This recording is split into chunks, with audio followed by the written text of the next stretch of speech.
मतलब के टाइम पे थोड़ा टेक्नोलॉजी ट्रांसफर, ओपन ट्रेड ये सब हुआ था जिसमें चाइना को फायदा हुआ था। तो क्या जो डोनाल्ड ट्रम्प का पॉलिसी है उसको कैसे गया?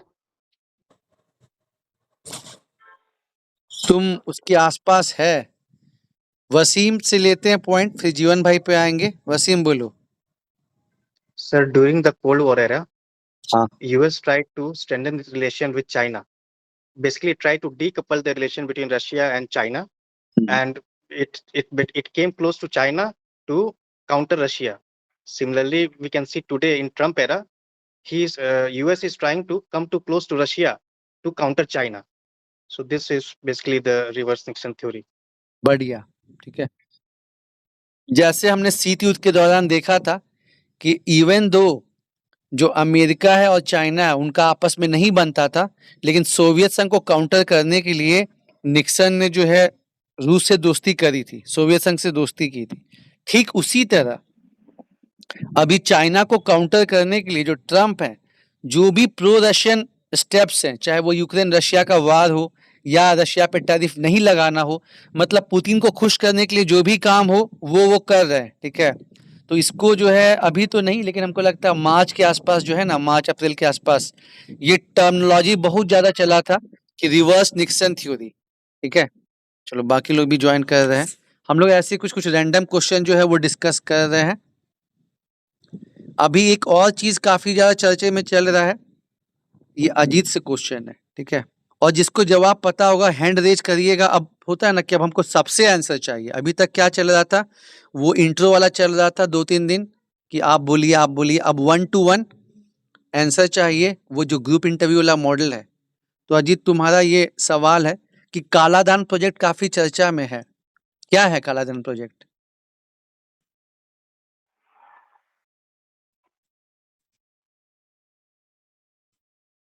जिसको पता है, जो आंसर करना चाहता है वो हैंड रेज कर सकता है। बाकी ठीक है, फिर पास ऑन करेंगे हम, देखें कौन जवाब नहीं दिया है। आवाज मेरा कट तो नहीं रहा है? आवाज क्लियर है?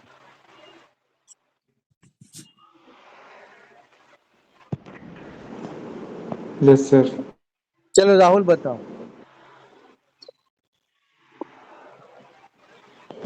सर कालाधन परियोजना जो इंडिया का नॉर्थ ईस्ट ईस्ट है उसके डिस्टेंस को कम करने के लिए ये सी रूट है जो कोलकाता पोर्ट को कालाधन पोर्ट से और वहाँ से नदी के थ्रू नॉर्थ ईस्ट के जिलों को जोड़ते हैं।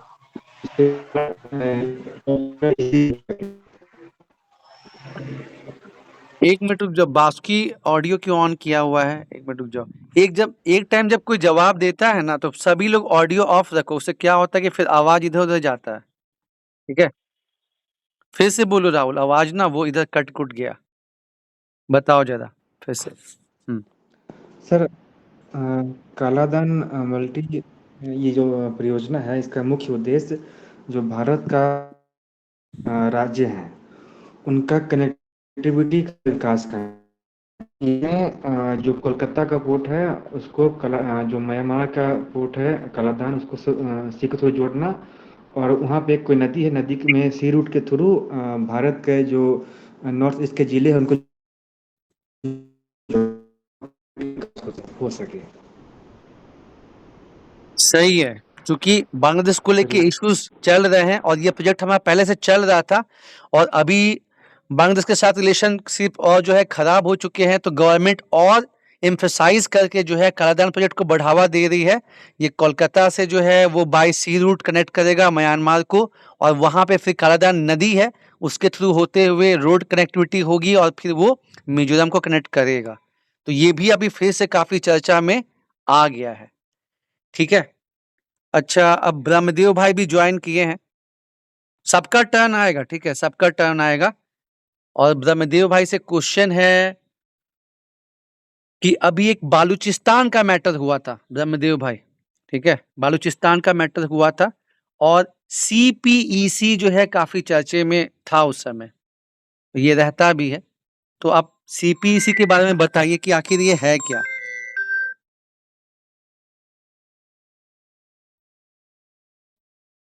What do you know about CPEC? Sir CPEC China Pakistan economic corridor है। ये बीआरआई प्रोजेक्ट के तहत एक एक पार्ट है। चाइना का बहुत एम्बिशियस प्रोजेक्ट है और ये इंडिया का कंसर्न इसलिए है क्योंकि ये पीओके के एरिया से गुजरता है, जो कि इंडिया का एक सोवरेन पार्ट है। और इसमें इंडिया को इसलिए भी दिक्कत है क्योंकि उसका सोवरेनिटी वायलेट होता है और ये चाइना इसमें अपना एम्बिशियस प्रोजेक्ट को, ये एक छोटा सा पार्ट है, उसके बाद से ये मेरीटाइम बाउंड्री और रोड रेल से कनेक्ट होकर जाता है। गुड। चाइना के इस सीपीसी को काउंटर करने के लिए जब इंडिया में G20 हुआ था तो कुछ अनाउंसमेंट हुआ था, आप बता सकते हैं कि वो क्या है? सर अभी तो वो अवेयर नहीं है सर, क्या हो। अच्छा ठीक है, कौन बता सकता है कि चाइना को जैसे काउंटर किया जा रहा है हर मोर्चे पे, तो उसी को काउंटर करने के लिए जब इंडिया में G20 की बैठक हुई थी 2023 में, तो कुछ इंपॉर्टेंट स्टेप मतलब लिया गया था? किसी के नॉलेज में है? Middle east. सर आईमेक था क्या वो? सर शायद कुछ ईरान बिल्कुल के सही। थ्रू जोड़ना था यूरोप को। India middle east Europe India middle east economic corridor ऐसे कुछ था। बिल्कुल बिल्कुल बिल्कुल बिल्कुल बिल्कुल, क्योंकि सीपेक का जब बात होगा ना तो फिर वही है कि चूंकि वो G20 की बैठक जो है वो इंडिया में ही हुई थी, और जैसे कुछ कुछ बोर्ड मेंबर्स होते हैं उनका आईआर होता है ना कि बहुत पसंदीदा चीज होता है, आप में से भी कुछ कुछ का आईआर जो है वो बहुत फेवरेट होगा, तो वहां से कनेक्टिविटी बनेगी कि जैसे कि पोस्ट कोविड जो है चाइना को काउंटर किया जा रहा है हर जगह पे, तो वहां पे जो है ये प्लान बना कि चाइना के one belt one road initiative को काउंटर करने के लिए इंडिया मिडिल ईस्ट होते हुए यूरोप को कनेक्ट करेगा, उसमें अमेरिका भी जो है वो मदद करेगा। ठीक है, अभी कुछ समय हम लोग आयर का बात करते हैं, फिर अपने झारखंड पे आएंगे। ये क्वेश्चन जो है ज्यादा जीवन भाई को, रिसेंट में ये चीजें पेपर में आ रही हैं कि world has been shifting from multilateralism to unilateralism, बहुपक्षवाद से जो दुनिया है वो लघु पक्षवाद की तरफ शिफ्ट हो रही है, क्या समझते हैं इससे?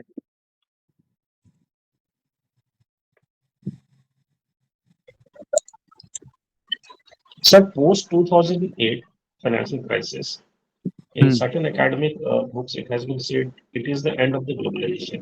और उसके बाद बहुत सारे रीजनल ट्रीटीज हुए, ब्रिक्स ने बना, और उसमें बहुत सारे रीजनल या रीजनल एग्रीमेंट एग्जीक्यूट हुए जहाँ पे आपस में लोग ट्रेड कर रहे हैं, तो इसी को हम लोग बोल सकते हैं जो मल्टीलैटरलिज्म माइनर और एक्सप्लेन किया जा सकता है।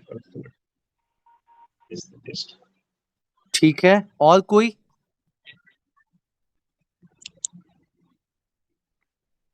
और कोई ट्राई करना चाहेगा? दुनिया जो है वो बहुपक्षवाद से लघु पक्षवाद, मल्टीलैटरलिज्म से जो है शिफ्ट कर रही है मिनीलैटरलिज्म की तरफ।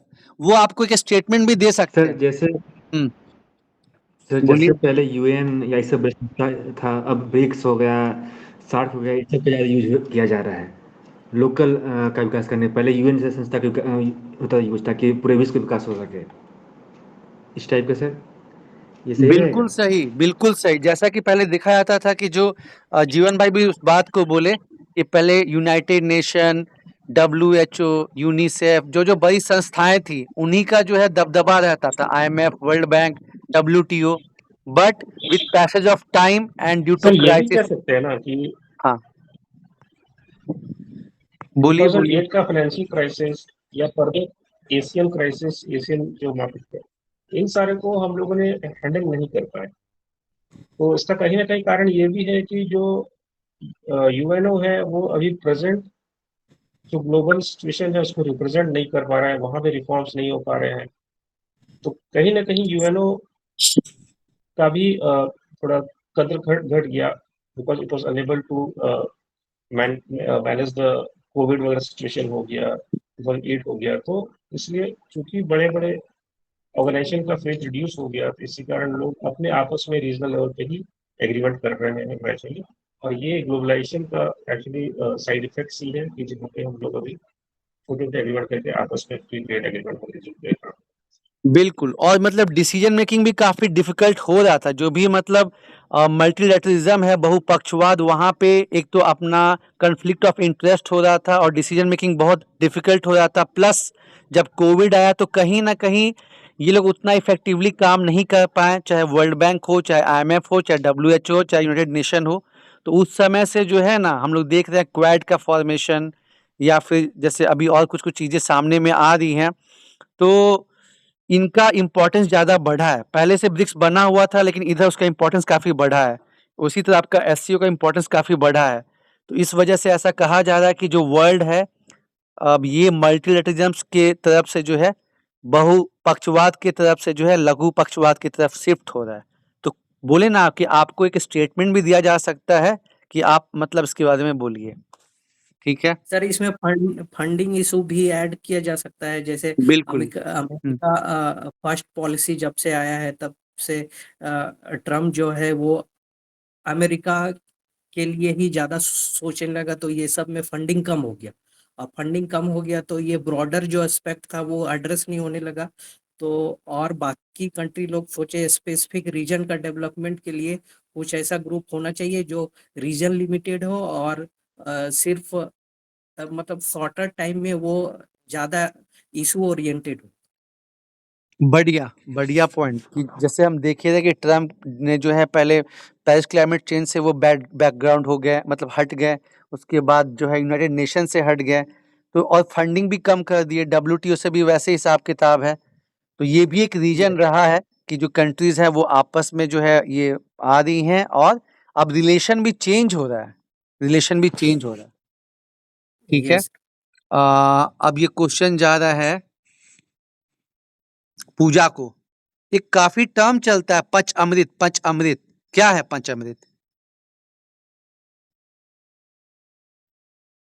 किस कॉन्टेक्स्ट में बात करते हैं? जब हम लोग पंच अमृत की बात करते हैं तो ये क्या ही है पूजा? तुम्ही को क्वेश्चन है पूजा, बताओ।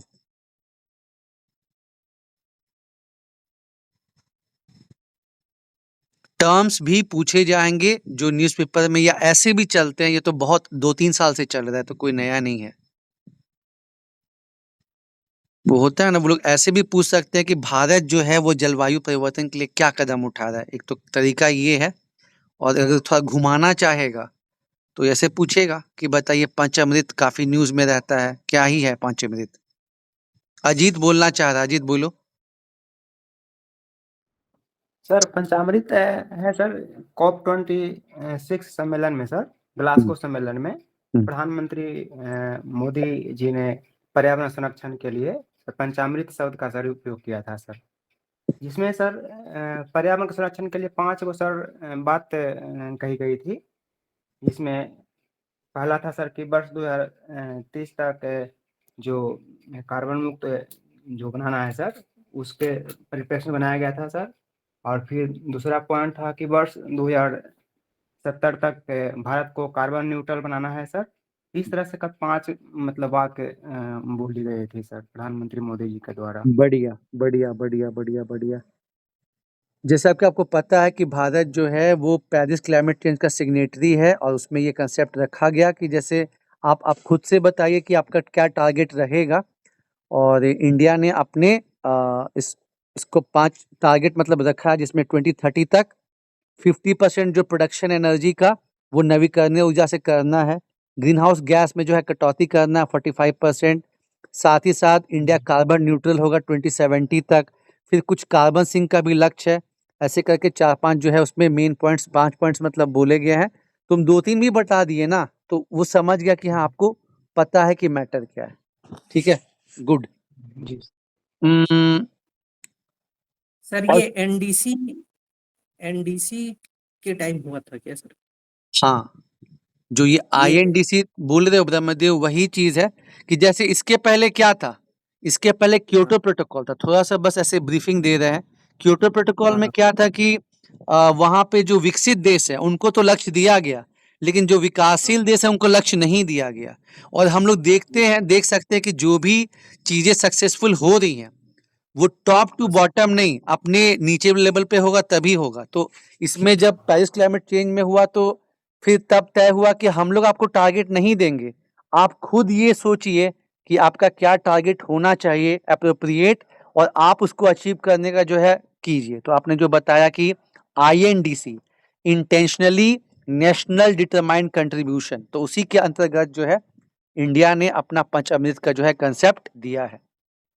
ठीक है सर किस ईयर में ये वाला? और ये हमको लगता है ऐसे तो पहले बार INDC का टारगेट जो है इंडिया 2016 में दिया था, लेकिन हमको लगता है कि फिर 2022 में शायद चेंज किया 2022 में। ये सर पंच अमृत का ये जो आप कह रहे हैं ये रिसेंट न्यूज का है क्या? नहीं नहीं, इसका 2022 में जो है इंडिया जैसे अपना स्टैंड चेंज किया ना, देखो होता क्या है कि पहले ये लोग कह रहे थे कि पृथ्वी का तापमान जो है, अर्थ का टेम्परेचर, वो 2 डिग्री सेल्सियस से ज्यादा नहीं बढ़ना चाहिए। UNFCCC में ये बात बोली गई थी। उसके बाद हुआ कि नहीं नहीं भाई साहब, 2 डिग्री सेल्सियस नहीं, 1.5। तो पहले लोग अपना एक लक्ष्य इंडिया रखा था, बाकी कंट्रीज भी 2016 में, लेकिन फिर बाद में ये मैटर सामने में आया कि नहीं 2 डिग्री तो बहुत ज्यादा हो जाएगा। Bye end of 21st century जो अर्थ का टेम्परेचर है वो 1.5 डिग्री सेल्सियस से ज्यादा नहीं होना चाहिए। तो इंडिया और बाकी कंट्रीज अपना रिवाइज किए जो टारगेट है। तो ये पंच अमृत जो है वो 2022 के एंड में आया। Okay okay. ठीक है, क्योंकि ये सब जो है ना, जैसे सतत विकास लक्ष्य हो गया, पंच अमृत हो गया, या अभी वेपनाइजेशन ऑफ टैरिफ का बात करें, ये सब आए दिन जो है न्यूज़पेपर में आते ही रहता है। तो वहां से क्वेश्चन, क्योंकि लोग न्यूज़पेपर पढ़ते हैं, फ्रेम किया जा सकता है। ठीक है, चलिए, बहुत बढ़िया आंसर आ रहा है। अब ये क्वेश्चन जा रहा है अमनदीप को। अमनदीप, जब तुम सुनते हो सतत विकास लक्ष्य तो इससे तुम क्या समझते हो? What do you mean by SDG goals? बाकी लोग भी तब तक आ जाएंगे, तब तक हम लोग थोड़ा ये रिवीजन का मोड में चल रहे हैं और कुछ इंपॉर्टेंट टर्मिनोलॉजी और स्टेटमेंट हम लोग देख रहे हैं।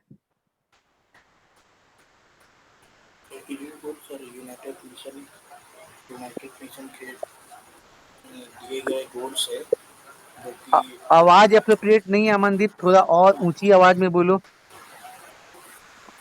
हेलो। हाँ अभी ठीक है, बोलो। हाँ सर, SDG गोल सर हम लोग का यूनाइटेड नेशन के दिए गया गोल है, 17 गोल्स है इसमें। ये मतलब 2030 तक इसे अचीव करने का लक्ष्य बनाया गया है। तो इतना ही पता है। रुक जाओ। अब अभिषेक आनंद बताइए, सतत विकास लक्ष्यों से आप क्या समझते हैं?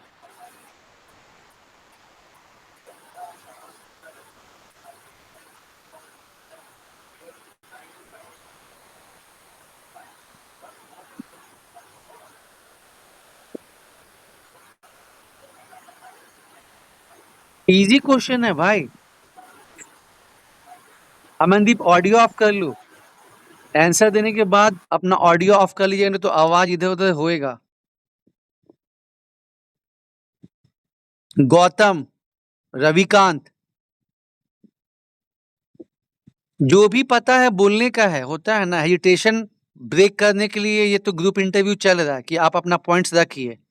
नॉलेज तो सबको को है, सब लोग मेंस क्वालिफाइड है, कोई यहाँ कमजोर नहीं है, लेकिन कैसे आप उसको अपने वर्ड्स में रखते हैं वो तो मैटर करेगा ना। और रैंडम क्वेश्चन होगा, आपको बताए ना, गलतफहमी में मत रहिएगा कि एक पर्टिकुलर कुछ वैसा फॉलो किया जाएगा। चलिए, बाकी लोग भी जुड़ रहे हैं। अमित बताओ, सतत विकास लक्ष्य से तुम क्या समझते हो?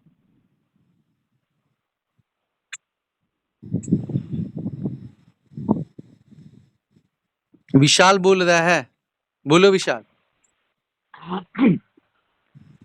2023 यूनाइटेड नेशंस द्वारा 2023 से गरीबी है, लैंगिक समानता है, अशिक्षा है, स्वच्छता है, स्वास्थ्य सुविधाओं को लेकर है, इन सब को लेकर लगभग 15 से 16 लक्ष्य बनाए गए हैं जिसको 2030 तक वर्ल्ड को अचीव करना है। ठीक है, यही है सतत क्या नाम है SDG गोल्स। इसमें मेन है महिला का विकास है, स्वच्छता है, फिर जाके ये लैंगिक समानता है, शिक्षा है, गरीबी उन्मूलन है, पेयजल सुविधा है, ये सब बातें हैं। चलिए ठीक है, ट्राई बढ़िया है। और कौन बोलना चाहेगा?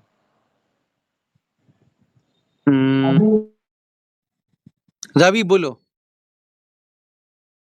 ट्राई करो। एकदम बेसिक बेसिक क्वेश्चन दे रहे, होता है ना।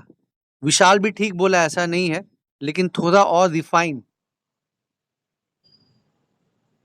हेलो हाँ रवि भाई बोला जाए। हाँ सर, सतत विकास जो सस्टेनेबल डेवलपमेंट के बारे में होता है, उसके बारे में जो फ्यूचर जनरेशन के लिए बचाया जाता है, आर्थिक सामाजिक के लिए। तो ये तो सतत विकास हुआ ना। सतत विकास लक्ष्य क्या है? सतत लक्ष्य रिकॉल नहीं है सर। अच्छा ठीक है ठीक है ठीक है। भरत भाई ट्राई करना चाहेंगे? जरूरी नहीं कि हम लोग बाउंसर पे ही आउट हों। ऐसा भी हो जाता है कि कभी कभी बहुत सिंपल क्वेश्चन रहता है, लेकिन हमको पता है कि वो चीज क्या है, उसमें 17 लक्ष्य है, ये सब चीज पता है, लेकिन बोलने के टाइम में हम लोग को शायद हो सकता है कि रैंडम जो होता नहीं है, या थोड़ा एग्जामिनेशन का प्रेशर, इंटरव्यू का प्रेशर, उस इसीलिए हम अभी ये सब भी पूछ रहे हैं। बस 2 ही लोग इधर जो है। गौतम चलो, तुम भी आज ओपन अप करो। गौतम बोलो।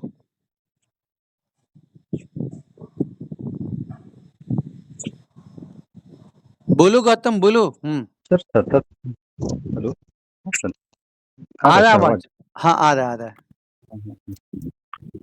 सर, सतत विकास लक्ष्य जो है, इसमें सतत विकास को अगर डिफाइन करते हैं तो सतत विकास ऐसा विकास है कि जो संसाधन अभी हम लोग के पास है, उस संसाधन को ऐसे इस्तेमाल करना है कि उस संसाधन आने वाला पीढ़ी के लिए भी बचे रहना चाहिए, कम नहीं होना है।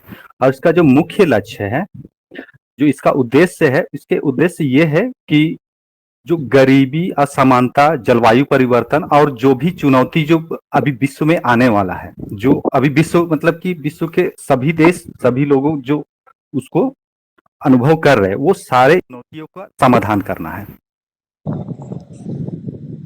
ठीक है, बढ़िया। इधर से और एक डेफिनेशन ले लेते हैं। वसीम बोलो, इंग्लिश वाला एक लेते हैं हम लोग definition. Sir, Sustainable Development Goal is a set of 17 goals and 169 target that has been adopted by the members of United Nations to address the global issues like hunger, and to ensure a peaceful and an inclusive world. बढ़िया बढ़िया बढ़िया। और शिल्पी? जी sir. जी sir, सतत सतत लक्ष्य जो है sir, ये पहले तो वर्ष 2015 में अपनाया गया था। इसमें टोटल 17 टारगेट हैं और वर्ष 2030 तक हम लोग को इसको कंप्लीट करना है। ये है क्या? तो सतत लक्ष्य जो है ये इसको दिखाता है कि हम लोग संसाधनों को जो प्रयोग कर रहे हैं, हम लोग भविष्य के जो पीढ़ी है उसको कैसे सौंपेंगे। तो हम लोग को इस प्रकार से प्रयोग करना है ताकि वो भविष्य की पीढ़ी के लिए भी बची रहे। इसमें टोटल 17 लक्ष्य है सर, जैसे गरीबी हम लोग को खत्म करना है, भूख को मिटाना है, लैंगिक असमानता को कम करना है, जलवायु परिवर्तन के संदर्भ में काम करना है, या फिर समुद्र को लेकर के, मतलब बहुत सारे 17 लक्ष्य हैं इसमें सर। और भारत भी इसको मतलब भारत द्वारा भी अपनाया गया है और नीति आयोग यहाँ पे इसको लीड करती है सर। तुमने जिक्र किया क्लाइमेट चेंज, वो क्वेश्चन अधूरा रह गया था एक। भारत जो है जलवायु परिवर्तन से डील करने के लिए क्या क्या स्कीम चला रहा है? जी सर, पहला तो जल जीवन मिशन है सर, मिशन लाइफ है, और जल जीवन मिशन है, मिशन लाइफ है, और पंचामृत जो अभी हम लोग डिस्कस किए सर, जो जैसे 2070 तक नेट जीरो का हो गया, फिर 2030 तक 500 गीगावाट नवीकरणीय ऊर्जा हो गया, फिर 45% तक कार्बन इमिशन हम लोग को 2005 के टारगेट से कम करना है। ये सब चीजें पे हम लोग काम कर रहे हैं। और इसके अलावा सर कैच द रेन अभियान है सर, और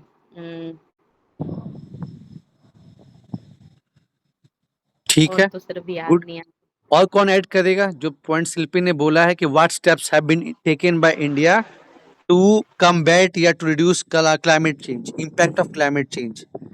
जलवायु परिवर्तन के प्रभाव को कम करने के लिए भारत सरकार क्या-क्या स्कीम्स चला रही है? तो नेशनल रिन्यूएबल एक्शन एनर्जी पे प्लान फोकस किया जा रहा है सर, सोलर प्रोडक्शन पे। वो पंचामृत में तो आ गया है सर एक ना, वो पीएम सूर्य घर योजना भी है सर, जो हाल में अभी मतलब स्टार्ट किया गया है। इसके आप पार्ट में बोलो, ये एनर्जी वाली बात तो उसमें आ गई पंचामृत में। एडिशन होना चाहिए, अभी 1-2 चीज और मिसिंग हो रहा है। सर इसमें आईओएसए को जोड़ देंगे, हाँ, इंटरनेशनल बिल्कुल। सोलर अलायंस को भी इसमें उसके बाद करेंगे। इलेक्ट्रॉनिक व्हीकल्स को लेके जो है प्रमोशन किया जा रहा है, ठीक है, गवर्नमेंट सब्सिडीज दे नेशनल रही है। एक्शन प्लान क्लाइमेट चेंज, हाँ, कौन सा point? National action plan on climate change.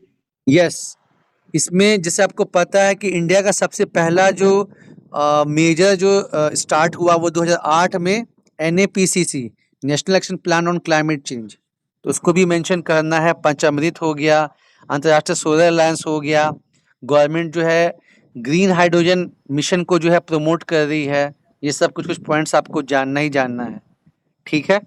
National sir इसी कंट्रीब्यूशन विषय में एनडीसी झारखंड गवर्नमेंट भी एक इनिशिएटिव लाई है, Jharkhand state plan and action climate change.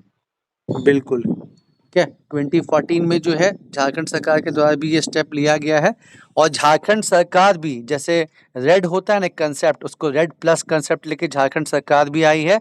और हम लोग जो है, ये इंडिया में देखा जा रहा है कि India one of the top 10 country में आया है, जहाँ पे फॉरेस्ट कवर में कंसिस्टेंटली जो है इंक्रीज देखने को मिला है, ठीक है। जो फॉरेस्ट सर्वे रिपोर्ट आता है उसमें हमको ये देखने को मिला है कि वन वन जो है उसका क्षेत्र बढ़ते ही जा रहा है, तो ये भी एक पॉजिटिव जो है वो साइन है, ठीक है। अगला क्वेश्चन राहुल को है, राहुल वर्धन को है ये क्वेश्चन। बार बार हम लोग सुनते हैं कि we should insist on millets, मोटे अनाज पे फोकस करना चाहिए, ऐसा क्यों है राहुल? क्या खास है? सर इसका एक एग्जांपल देख रहे हैं, कल ही जो सरकार ने खरीफ फसल पे प्राइस बढ़ाया, उसको सबसे ज्यादा प्राइस बढ़ाया तो मिलेट पे बढ़ाया है, जैसे कि ज्वार पे, बाजरा पे। इसका उपयोग सर क्यों है? एक तो ये जैसे इंडिया में 70% रेन है आता है मानसून से, तो ऐसे क्षेत्र जहाँ वर्षा कम होता है वहाँ पे इसका उत्पादन कम वर्षा में इसका होता है उत्पादन। प्लस इसमें जो खाने के जो तत्व होते हैं वो जो हमारे आजकल के जो बहुत सारे रोग हो रहे हैं जैसे शुगर हो रहा है, इस सबको कंट्रोल करने के लिए वो मिलेट्स अच्छे होते हैं। और सर फिलहाल तो नहीं याद आ रहा है सर। ठीक है, और बताओ यार, कौन कौन लोग आंसर करना चाहते हैं? न्यूट्रिशन सिक्योरिटी, बोलो बोलो, कौन बोल रहा है? न्यूट्रिशन सिक्योरिटी है।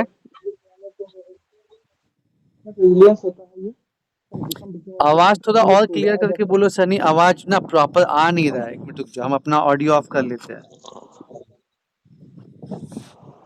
बोलो अब।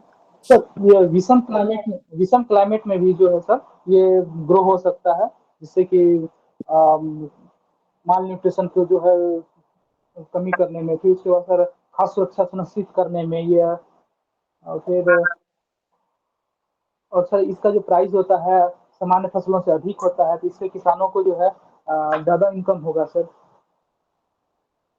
सही है, कुछ पॉइंट इन्हेंसमेंट हुआ है। Rajkamal, why world as well as India is insisting on production of millets? Sir, I think millet is a nutrient-rich crop. It has diverse benefits and it has various protein, fibers, and vitamins. And sir, it is climate resilience. It can be grown in a drought-prone area. And sir, it is cost-effective. It can be easily accessible and by poor one. And sir, it also improves soil quality. So these are some point. And sir, in context of Jharkhand, we can say that Gumla, in Gumla, we can say that Gumla is millet district of Jharkhand. That IS officer of Gumla, Shashank, I think sir, his name is Shashank. He has done tremendous job in the production of millet in that district, which has recognized by various agriculture agency. Sir, this much I know about it. Very good, very good. And Indian government has allocated rupees 500 crore, and Jharkhand Sarkar has allocated rupees 50 crore for production of for promotion of millets. Okay. Yes, sir. जलवायु And sir, परिवर्तन government and government has also decided to celebrate 2021, I think, sir, yeah, 22 as International Year of Millet. I'm not able to 2023 recall. 23 ना शायद 23 में है ना? Yes, sir. Yes, sir. 23. बढ़िया, पूजा hand raise कर रही है। चलो अब बोलो, होता है ना, हेजिटेशन दूर करना है। अब कुछ दिन के बाद से मॉक स्टार्ट होगा, इसलिए अब 1 to 1 आंसर देना स्टार्ट करो। देखो चीजें सबको पता है, कैसे हम उसको बैलेंस वे में कहते हैं। अभी नहीं बोलोगे तो कब बोलोगे यार? एकदम श्री अन्न योजना। देखो पॉइंट्स लाओ, जरूरी नहीं कि मतलब वॉइस से ही, अगर तुम्हारे पास पॉइंट्स है तो उसको लाओ, यहाँ पे लोग देखेंगे। और मतलब होता है ना, सबका ब्रेन यूनिक है, सभी इंटेलिजेंट लोग एक जगह प्लेटफॉर्म पे आए हुए हैं। तो प्लीज प्रशांत और बाकी लोग जो नहीं एक्टिव हो रहे हैं वो भी अपने पॉइंट्स रखिए, तभी तो मजा आएगा ना। डिस्कशन का मतलब क्या है कि हम लोग यहाँ पे कुछ एक्स्ट्रा पॉइंट लेके जाए जो हमको पहले पता है। एडिशन मतलब मेरे में हो, और हेजिटेट नहीं करना यार। कुछ गड़बड़ भी हो जाएगा तो कोई बात नहीं, यहाँ पे मिस्टेक हो जाए, कोई गड़बड़ कुछ ज्यादा बोला जाए, कोई दिक्कत का बात नहीं है। बिल्कुल पोषण अभियान